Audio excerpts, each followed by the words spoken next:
welcome back. Next up on Mukka Motorsport, we've got no race cars in action. Speedway hasn't started. The drag cars not until the new year, and the 6-rotor has been chucked in the container and over to Melbourne for the LZ Tour. So we thought we'd do a bit of a Q&A and find out a bit more about me and a few questions that all the fans and supporters want to know. So yeah, let's get into it. So we've got B-Party being the host, and then he's not driving the trailer around this week.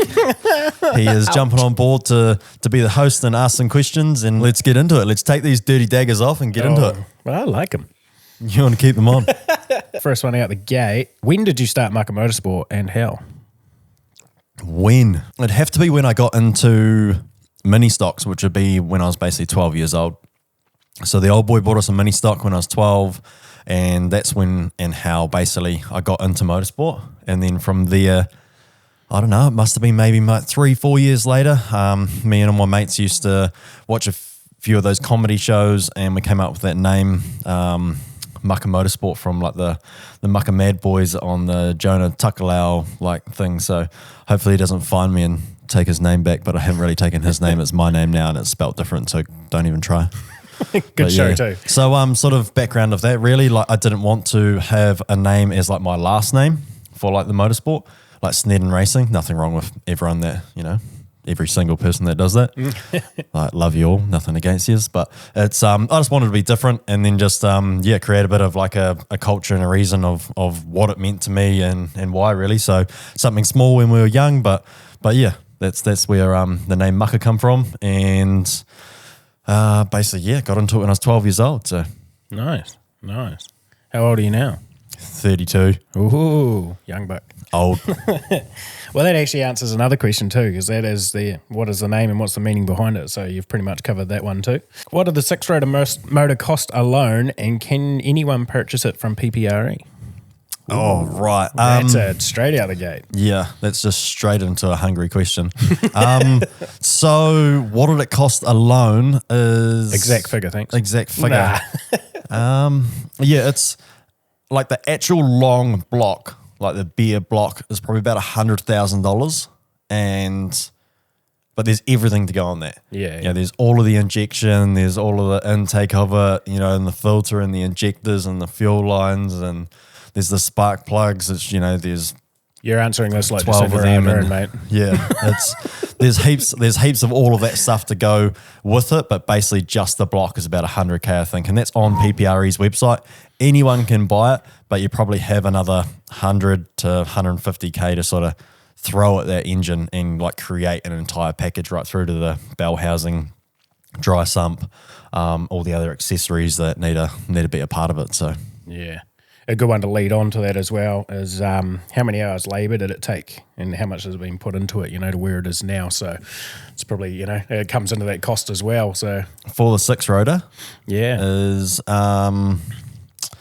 so like hours of labour from Humphrey's side, which is HSP Steel, one who basically fabricated and produced all of the chassis, all of the mounting, and all of the custom suspension and subframes, roll cage, just everything really. I honestly don't know. We should probably more find out and ask him. It was I didn't keep track of it, but I would say I would have a rough guess that there were probably 2 people on it full time for maybe a good 6 months. So if someone can quickly do the calculation of that. When did the build actually start? Like, do you know when you hit that go button? Yeah, so like for PPRE, it was in 22. What are we in now? No, it must have been 21. Mm-hmm. So it must have been 21 in January. And then for Humphreys, he didn't start until May on that year.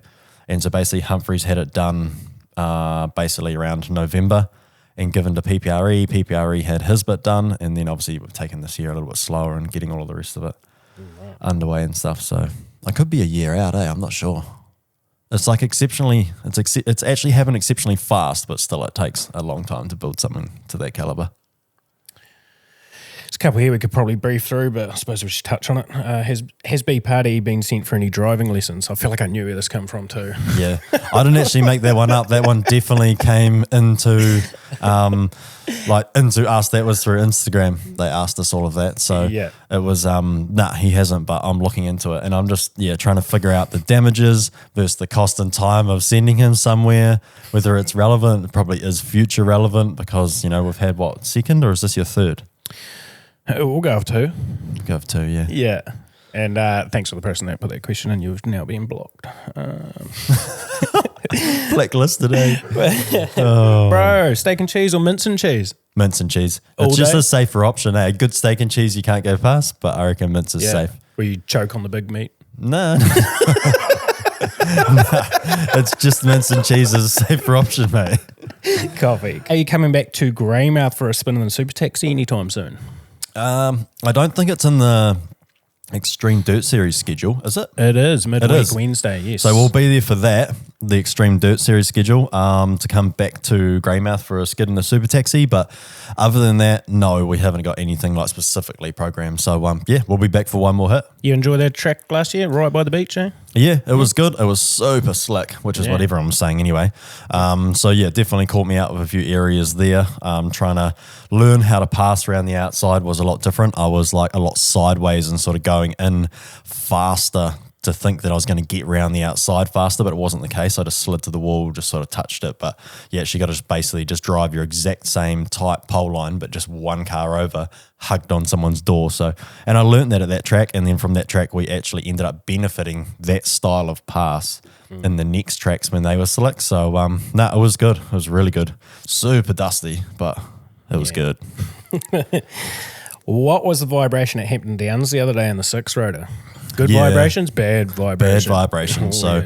We've been chasing those vibration since the start, really. Not I suppose taking too much awareness of it, but as soon as we went to the RE event and the Choice Files RE Choice events that guy Maxwell runs, the RE Rotary event, as soon as we went there and did the first test with the car, basically when we were in 5th and 6th, wheel speed was up over a couple of 100k. We had a vibration. I didn't have any of the wheels balanced then. We basically just slammed some tyres on some wheels and got there. And we sort of thought maybe it's to do with that and that we need to go and get all of them balanced. And it wasn't until we went back to Impulsive that we made that decision. So then we went to our next event, which is the Impulsive one at Manfield, just for a day. And then we were like, right, it's still there. Obviously it hasn't gone, but didn't think too much of it in between that case. And then we thought, right, let's go and get all these wheels balanced. And then we went to Manfield with them balanced, which was that drifting test day. And it was still there again because it was such a high speed. We thought it's so minimal. Something is so close, but still further enough out that it's providing the vibration, because you could be in 1st, 2nd, 3rd and 4th and it wouldn't do it. And as soon as you're clicking 5th and 6th up at a huge wheel speed, it started doing it. So, but it wasn't that because we had all of them balanced at the time.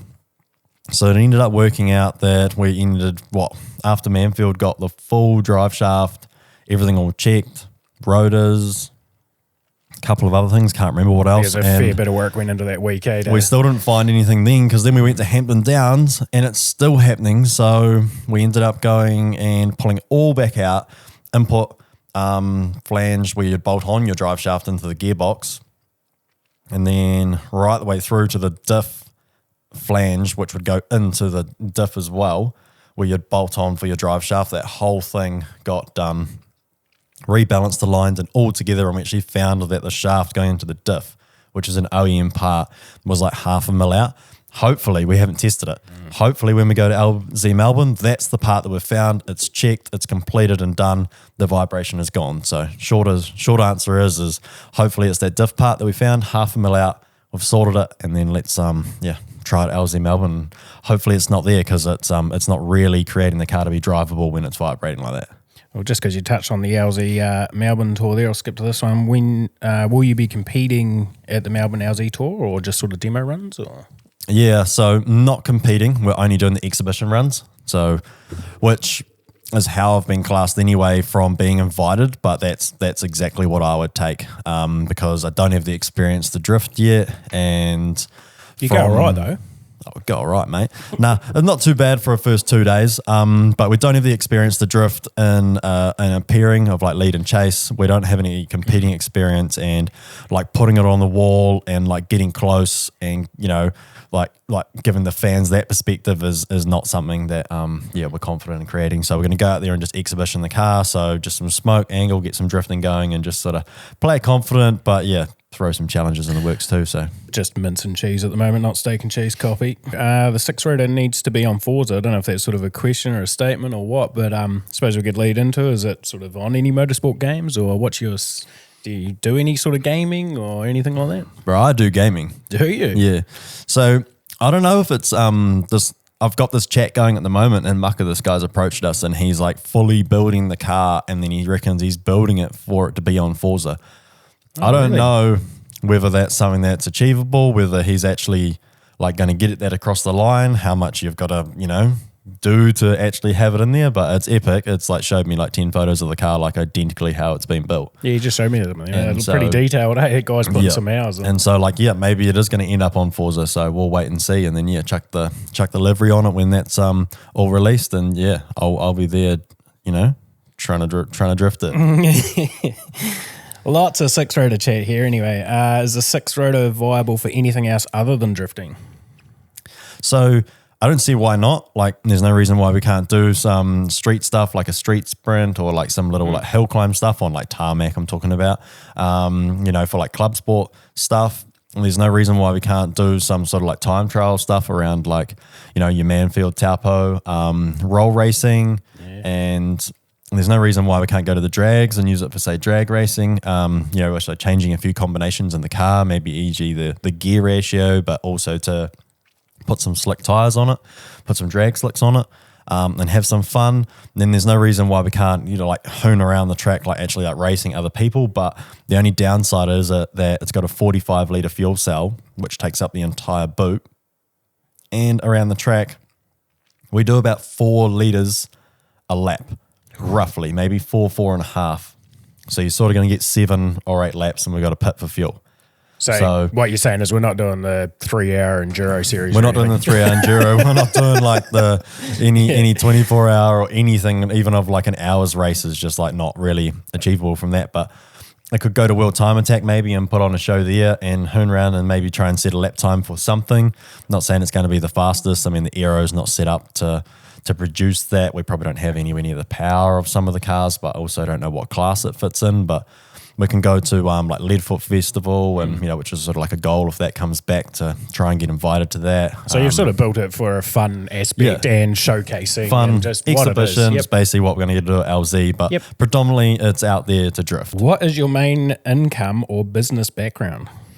Ooh. All right, so business background is construction, demolition, earthworks, asbestos removal, and like subdivisions. That's sort of what I've been doing with the old man since 2012 for me, and that's been really enjoyable, really big at times, and you know, really good, and also an extreme amount of things learnt. What's it like working with the old man? Yeah, that's good. It's good. We're rock solid. So like, family can be hard, but like, we're rock solid. So 1 minute we can be bashing each other's ears off, and then the next minute it's like, oh, have you done this? Have you done that? And there's no grudge. It's just continue on. We know where and what needs to be. So, we've always worked great together, which is pretty cool, because without that, probably, you know, create something that's not the best. So that's been the main source of income, and sort of the background, and then we've sort of dived into some property and like investments and doing some developments and stuff like that. So, what's left of the original FD chassis? 6-rotor chat. Yeah, mate, there's a lot of it. Of the original FD chassis is not much at all. So pretty much the entire floor was cut out. Probably the easiest way is we've got the roof skin, we've got the doors, we've got the 4 coilover points, and then just pretty much surrounding each of those 4 coilover points, but then that's it. The rest was just all chopped out of it. So like when it was all chopped, it was like what is left, but it was a great way to keep the car and start and work from that. Right, and where'd you find it? Like where'd you get this car? It was like in the back of National Park. Like we passed like Owakuni and then went in the back of National Park, and I can't remember the little town. It was just in like some guy's barn. Yeah. Marketplace. We just basically touched base with him and then was just like, on that day, like, yo, we're coming up. And then he's like, when? And we're like, we'll be there at like 1:30 a.m. And then we just went and picked it up. This is just like random. Me and Dan, we were just having a chat, like, let's get back into drifting. Let's like make something fun. Let's go and like, do some cool stuff like track days and, not D1, but like all of the stuff that we've built it for. And he was like, yeah, I'm going to get a drift car. And I was like, yeah, I'm going to get one. I'm going to build one then. And then just on that literally chat, 5 minutes in, we just search Marketplace, find this RX-7, hit this guy up, yo, we're on our way. And then 5.5 hours later of driving, and we get to his place at 1 a.m. with like spotlights on our foreheads, just like winching this car out of this like barn. And then we're just like, yeah, we don't need that, don't need the window sills, don't need the wiring loom, don't need the glass. Like, and then he's just like, what? And we're just like, yeah, nah, we're putting a 6-rotor in it, mate. Because on the way up, we discussed our ideas.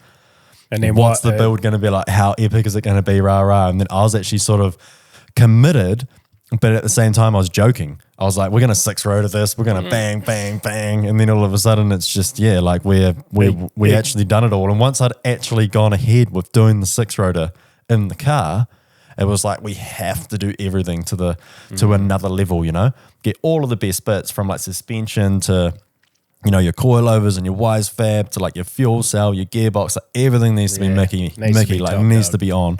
And then from that is just, so that's where the whole car just got chopped to bits. So it's come from a barn to a year later just having 4 million views on TikTok. We didn't even have any wheels for it or nothing. It was just like sitting there like a tripod, like on the back of the trailer. It was, it's pretty epic. Brought it home, and then after the mission, everyone's like, what's this next bit of junk that you've brought, And to actually complete it, it's cool. It's the best feeling.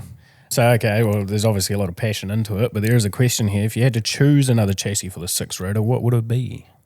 So we could let the cat out the bag. And we've already chosen another chassis. So there's a RX3 wagon. You're telling me there's another? There's an RX3 wagon, and this RX3 wagon, we're going to step it up to another level again. So we're thinking of doing a full tube frame chassis. Go back. And so much like, say, they're engineered to slide Hilux. A lot of people probably know that. And he's basically built a complete tube frame truck with like lift on fiberglass aspects of all of the body, the roof, the entire thing. So we're wanting to do the same thing and create an RX3 wagon and have the whole thing tube frame chassis, 4-up seats, 6-rotor, triple turbo, and then pretty much configure all the rest of it from like, the fuel cell to the geometry, like using all the same parts, so like radium and wise fab, or just like wherever we can either maybe use the geometry information from those parts to custom build it, is probably how HSP would incorporate that side of it. But so, I mean, what is the next dream, to stick a 6-rotor in? Or like, say your question is like, what else would I stick it in? What would be an RX3 wagon? We want to go 4-up in it, triple turbo it, have 1,600 horsepower and make something insane, So we're already on that next. So we're already on it. That's my next choice. That was the dream choice. It's a lot harder to build. So and the path started a few weeks ago. So on this build, we're actually going to document the entire thing. Oh, stay tuned. And actually do videos and documentary like sort of style around all of the build, from PPRE to HSP to us, how it comes about, what we choose, why we do it. We missed that on the RX-7, and that was something to learn from for sure. So can I come for a skid? We'll build another one. Can you come for a skid? Nah. You can put your overalls on 4 times though, but I won't let you in. Oh yeah, wow. Yeah. How does that feel, eh? I've been geared up to go in the car, 3 times now, I think. Yeah, 2, yeah. And just lunch cut? Every time. Yeah. I think, Guy Maxwell, got my last ride. And then, shot Guy. And then I got chucked in the trailer, eh? Yeah. We'll move on. How much does it cost to maintain the 6-rotor? So we haven't really... We've only had a few testing days, really. I feel we haven't really used the 6-rotor enough to understand that. But I mean, it's much like any other car. We're basically just dealing with, servicing its fluids from, oil to oil filter. We haven't really got anything else in the projection of the car. And you'd have to say we're pretty lucky with some of our sponsors that look after us as well. Yeah. You know, like they Exactly. So we've got some good backing arriving, and we're increasing that backing of sponsor of brand partners to support us. So, and they take a lot of those costs, but it's no real different to running a sprint car or a super saloon or a drag car. I mean, they're all in much of the same. They're all expensive. You basically got tires, you got brake pads, you got oils, and just much of the same. So it's nothing really out of the realm. So yeah, but we don't really have that experience yet either of having the car in the game for long enough to understand what we're going to be up for. How many tyres get slayed on a typical day of drifting? On a day of my drifting? Yeah, how much do you slay, bro? We went to Manfield. What did we do? 6 sets? No, 5 sets. Yeah, 5 sets. Yep. So we only did a couple of 2-3 hours of drifting there because we sort of had a lot of other stuff going on, trying to get the cooling, everything under control. So yeah, 5 sets there, and then what we did half the day at Hamptons. Hamptons was 4 sets. I think, they're starting to wear out more at the end of the day, like first, third gear pulls. By the end, you're just 6 and it was pump and smoke. It was that was at Manfield, right? Yeah, it was good. Yeah. So, I don't know, 4 or 5, but I mean, probably in a good day, once we get it down pat, we might be, 8, 9, 10 sets. So over at LZs, we've taken over 10, 11 sets of rears. Yep. So we're preparing ourselves to try and get it game on. And might have to shoot to the tyre shop there too. Yeah. Any tyres, suppliers, let us know. Go down to Bowie's. Yeah. Oh, a non-6-rotor question. You wouldn't believe it. If you weren't passionate about doing motorsport, what do you think you'd be doing? If I wasn't passionate about motorsport, what would I be doing? I can't really see myself doing anything other than motorsport. Gardener? Wouldn't be a gardener. No? No, definitely not. And Chef? No. I'm just like full motorsport. I only see myself as motorsport, and that's just there's just too much about it. I mean, I wouldn't be. I don't know. I mean, I probably maybe could be passionate in something like adventures, like sort of more like walks and exploring, or like maybe like hunting or like that side of situations, possibly, because I had that in my younger days of growing up.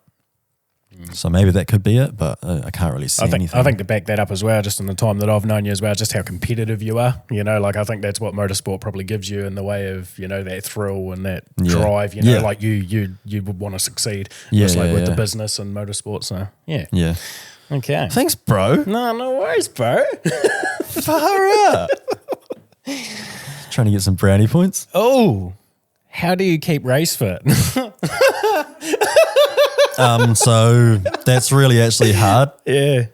At the moment, I don't do too much. It has been a goal of mine for a very, very long time, and I need to do it. So I don't really do anything apart from a bit of fasting during the day, which is like not actually like on purpose, but pretty much just busy, bro. Don't eat until one meal or something, but that's probably just super busy, really. So no real race fit at the moment. I'm either doing like physical work around home or like physical work at work, but other than that, it's just there's no real actual specific race fitness. But I do need to do it. I enjoy bike riding, and I got an e-bike, so I want to start accomplishing jumping on that and getting around all the local tracks at home and getting some fitness, because it makes you feel good.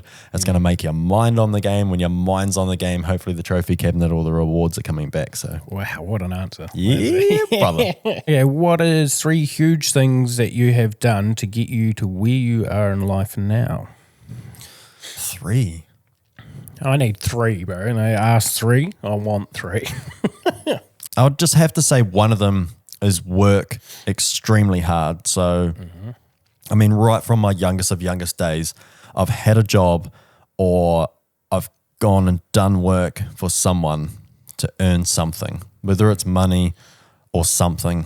I've just been like that since I was like 8 years old. I've always wanted to just mow some lawns for like an overnight DVD or something like that. There's sort of not a trade-off, but like that's just what I've always been loving myself is to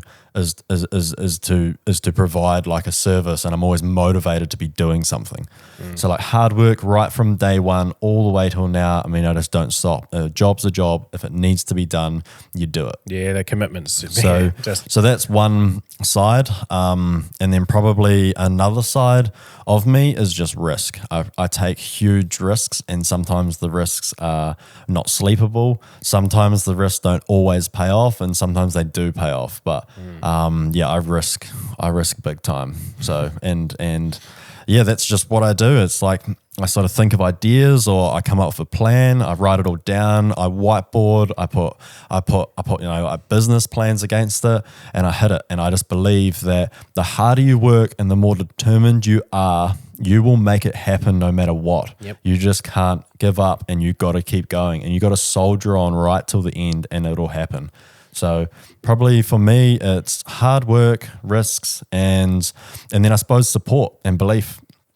You know, it was probably the third huge thing in my life of success is just having my old man around me, which has been like belief and support, but also all of my other family. And, you know, of course, wife to be, Emily, she's hugely supportive and encourages me to do things every day and every week. So like just having the right people around you, whether it be a friend or anyone, but just having people around you that want to be with you, that want to either help you or support or drive and motivate you or jump on that same game plan as you and achieve it with you or for their benefit too. You know, like you've got to surround yourself in the people and the culture of what you believe in and need. And like those sort of three big things is probably what is ticking everything along my life, you know. Yep. It's all up and down, massive roller coaster, and it's not easy. There's as much good as there is bad at times, but you've just got to deal with all of it as a whole and just tackle it and just go for it. So would a fourth be coffee? Coffee, definitely. I drink flavour? a lot of coffee. What's your flavour? Latte in a glass. Have to have it in a glass. I don't know, it's like how some people maybe just like a fizzy drink in a can or like in a glass bottle or something, like because it's the best way to drink it rather than like in a plastic cup, or you know, like I love the coffee.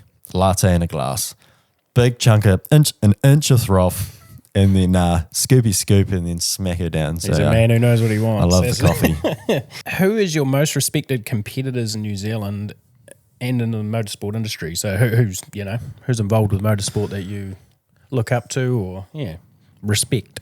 Yeah, right. Okay. I mean, there's a lot of respect out there for everyone, really. There's just everyone jumps in and, you know, puts commitment and time and, you know, money and love and family and just everything behind whatever level of what they want to do.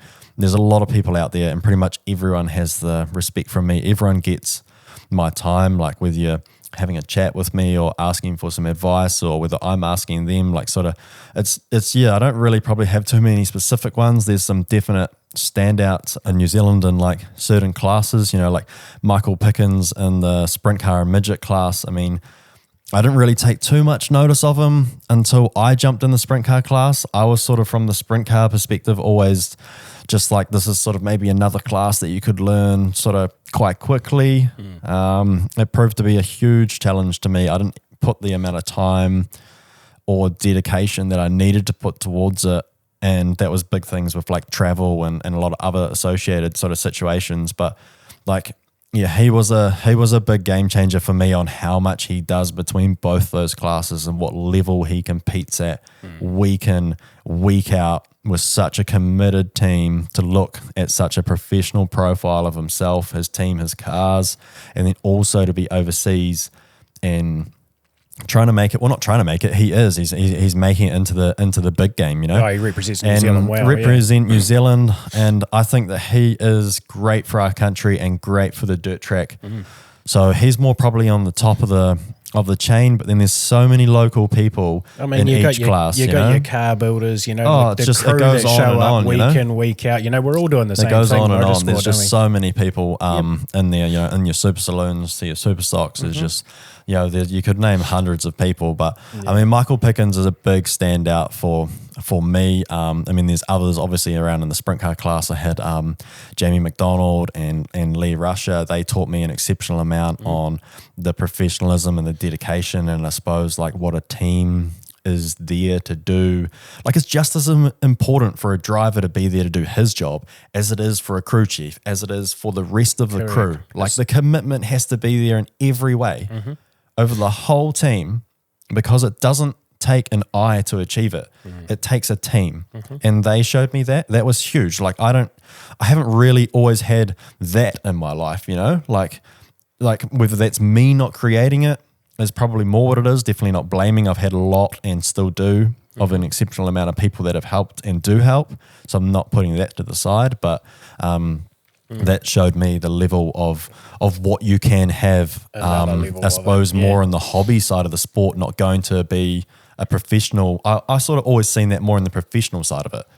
Well, they are being and want to be, because they are being professional and they're reaping the rewards, and huge hats off to them, you know, like it's just, they could be driving home after Palmerston North after competing, the car's back, a couple of 2-3 hours sleep, there's no event till the following Saturday, they're already up 8 a.m, wash the car, maintenance complete, boom, done, 12 o'clock, because that's their routine. That's what keeps them to soldier through the week on the path that they need to get things fixed and repaired and make sure that the following week they're there.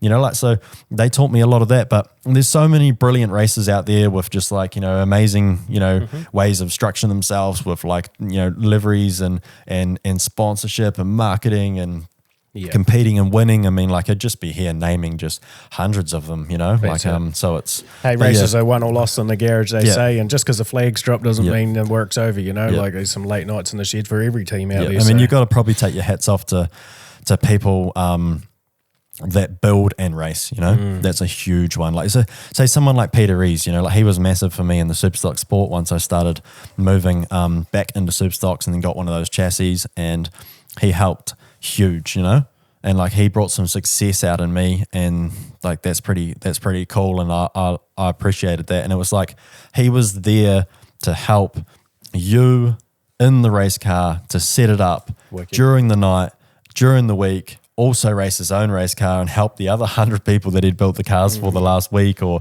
so, I mean, there's so many good people in the sport. It's hard to sort of like name every single individual of it. There's just too many out there, you know. But I mean, I'll give Sam Waddell a bit of a shout out, because you know he's just a good friend. So I'll give him a shout for giving you a wee bit of advice and stuff too around the hypermaking stuff. Just give him a shout out for managing those chicken and chips during the week, and then hauling around in the cockpit during the week and holding the flag, you know. So but no, there's so many good people out there, eh? And I just love being a part of it, really, and just you know, a lot of people are approaching me now with a bit of the success that I'm having, and I like supporting and helping and giving people the advice back, you know. What a nice guy. Trying to be. Sprint car sold, gone, miss it. Will you ever get back into it? Sold and gone. Don't miss it. I feel a little bit defeated on it in a way, like unaccomplished, and you know, I didn't accomplish what I suppose I wanted to, which was definitely not a 1, 2, or 3 in Z. I mean, I didn't set sights too high, but I suppose the more show myself of being competitive in the class and having a checkered flag was a goal that I set after understanding how difficult it was to learn it. And it just turns out that with the travel and a few other things, you know, creating family and having little Freddie, and just there's so much going on, COVID, the whole lot, the car's stuck in Auckland. It's just, it's not full of excuses, but I mean, the appropriate decision is to jump into a class that when we're going and doing 2 or 3 other classes under our fleet, under our Mukka camp, I can't commit to sprint cars, and it requires full-time commitment. You have to be in that game every week, as you're not going to get anywhere. You know, like people like Jonathan Allard, I mean, those guys are so fast, and they are just every week racing on and off season over in the States, in New Zealand, and the track and the laps and the experience that they have behind them to just go fully committed to rely on their aero to just thump the car down to the side and just punish it around the corners like so smoothly. It's just, you ain't going to catch it. You ain't going to better it unless you're on the same game. And I can't commit the time. I can't commit a lot of things to that sport. I didn't realize that it truly did need that. And hats off to the people that do, because there's huge success in New Zealand of the people that do, and they're outstanding drivers, and it is a hard class. And a lot of people that are in all the other classes would probably see it some ways that I did, where it's like, right, jump in there and yep, you'll learn it and you'll go. But it's not. It's a different class. Here's one that pops up regularly. It doesn't matter what you post. I always see it in the comments, just every time. When is the super stock arriving back in the Mukka fleet? When are you going back super stock racing? When's it happening? Everyone wants you to be back in the super stock. What's the go? Nah, so I suppose I created my fan base majority obviously through super stocks. So, doing the mini stocks, the stock cars, and the super stocks. That sort of just is the fan base that I had behind me. So you don't want them to leave, like you want? No, we don't want them to leave. We still want to. Yeah, we still want to be a part of entertainment, and we still want them to support us as to create us, to motivate for us to give back to them and that support. It's But yeah, no superstock racing is intended to come back at all. I mean, it's a hard class. Okay. It punishes the body and the mind. And hats off to the boys that all do that week in, week out, But it's like it's something we've moved away from, and now we're in other classes. We enjoy those other classes for what they give, and I don't think I need to go back to superstocks. So okay, sweet. I miss it. Yeah, I miss it. What about teams? Nah, I mean, yeah, I'd love to do that because there's a few things there that I'd love to achieve, but it's nah, I miss it heaps, and it's an awesome class, but I'm not going to go back. Tell us a little bit about just rolling out. I'm not going back. Palmy teams champs rolling out. Oh, the atmosphere. Just the atmosphere. With 20, 25,000 people in the crowd. It's huge, even that can be overwhelming in itself. So like the first time I went, just that's what you live for. It feels like you just the teams, the colours, the passion from the fans was just next level. Oh, it's huge. It's unbelievable. The adrenaline that you get, it's massive. Honestly, if you haven't been to teams, get to teams. Yeah, it's awesome, a complete different feeling. Oh, so man. it's like, but we don't intend to go back to that. It's just it's sort of an era done. We'll go for some quickfire questions, eh? Some quickfire. Favorite food on race day? Favorite food on race day? Quickfire. How quick do you got to be? Can I answer this one? Quite like, nah, KFC. Really? You have a few nanas? That's afterwards, bro, KFC. Yeah. Nah, bananas and Snickers. Some drivers don't even really eat on race day. Yeah, I don't eat. Yeah, no, it's hard. Yeah, okay. Lucky Charm on race day. You got any Lucky Charms? Superstitious, anything? Nah, no Lucky Charms. Nah, nothing? Not me? Nah, definitely not you. Probably just hope that the trailer gets there. We'll move on. Ford or Holden? Holden. All day? All day. Okay. Manual or automatic? Manual. Bro. I got an automatic license, but manual. Yeah, you're Nah, jokes. Favorite emoji? Oh, the fire. The what? The fire. Oh, really? I love a good fire, bro. Just whoop. Thought you were more of an eggplant guy. No, I actually like the one with the black glasses on, because that's the Caltex fucking Speed Sunnies. Cool. Yeah. Yeah. No, that's probably my favourite one, actually. What's your favourite track? We'll go hard track and dirt track. Rotor was my favourite track, but of course I probably don't see much racing there now, being in the Super Saloon or the sprint car. So probably Bay Park is becoming like a favourite track. A favourite track from the Super Saloon perspective. Yeah. What about tarmac? Tarmac haven't raced on many, but haven't raced on really any. It's been Hampton Downs, Taupo, and Manfield. So I suppose between the three, I haven't even really been around Hampton Downs. So maybe I don't know any of them at the moment. Where would you like to go in the world? Like, what would be a track you'd be like, man, I want to be there in a six roader? Oh. You got your Bathurst, your Nürburgring. Yeah, where would you want to go? Yeah, I don't even know any of those tracks. I need to sort of like dive my interest and research into that. You probably fill us in with all of that side of it. But I mean, I'd love to go over to Goodwood Festival. Yeah. So that would be a huge thing for me to get invited to in the future. Whether it happens or not is a big goal to write down. Bucket list it. What's your favourite car in the fleet? Woo, have to be the six rotor. I mean, it's a dream build. It's everyone else's favorite in a way. So it's the hype of the attention and just having the feeling of something like that epic finished is it's a no brainer really. Is there a chance the RX3 wagon could take over? Yeah, could do. I mean, I love the old school. I've liked the old school more than the new. So definitely could do. But I mean, I love the Super Saloon for its differences. That's absolutely amazing to drive, and then the 33 blown willies is just epic. The adrenaline in that and the 7 seconds that you get is just insane. I can't wait to and see it's it like go. it's kind of like the sprint car, you know, like you look at things in a different way, but until you've actually gone and done the sport, like drag racing, I was always like straight line, boring. Yeah, you got some power, cool, you know, like you wait all day to go 7 seconds or 6 or whatever you do down the quarter mile, you know. It's so different. It's got its own rush, its own adrenaline, the burnouts, the power, the amount that you absorb through your body, through the chassis of just like this V8 just blowing, just rumbling. It's insane. Yeah. So it's like everything has its difference of adrenaline, and I love going across those areas of motorsport, you know. What's your favourite song or band, or do you have a hype song that gets you going before race day? Or? Keep it gangster, yo. Keep it gangster. No, I don't know. Nah, not really. The Dog Dirties. There's a 6, so we need to know on the Mukka merchandise shop whether we want these sunnies on there or not. Absolutely. Hey. Yeah, I reckon. 100%. So, yeah, pretty much thanks for listening. Hopefully we answered a few of the questions that everyone's interested in, and the support from everyone is amazing. It's growing huge. That's what we're here for, to entertain. And from here is what are we doing? There's a brand new website being built, which is about 2 weeks away, and then that website is going to have. I need the sunnies off. That website is going to have all the information on like the cars and like the shop, and in our shop we've got huge amounts of merchandise which we're all designing and making now, so we're going to have our race schedule on there and stuff. So when that hits, jump on it, get a part of it. There's going to be some epic stuff from our brand partners helping us out to promote our shop and purchases and stuff, so looking forward to kicking all that off. So that'll sort of be our next big release, hopefully just before LZ Melbourne. Otherwise, yeah, what's our first event is LZ Melbourne in the 6 rotor, and then is it the week we come back? Are we racing the Super Saloon down in Christchurch? It is full on from there. Yeah, I believe we are going south. Yep. So the 6 rotor, is the first one, then the Super Saloon, then I think I got the wife's birthday. Oh. I'm pretty sure actually, so we were a weekend out. 2 more weekends of racing, and then the wife's second birthday, because she has 2 birthdays this year. So they got another week out, but that's all good.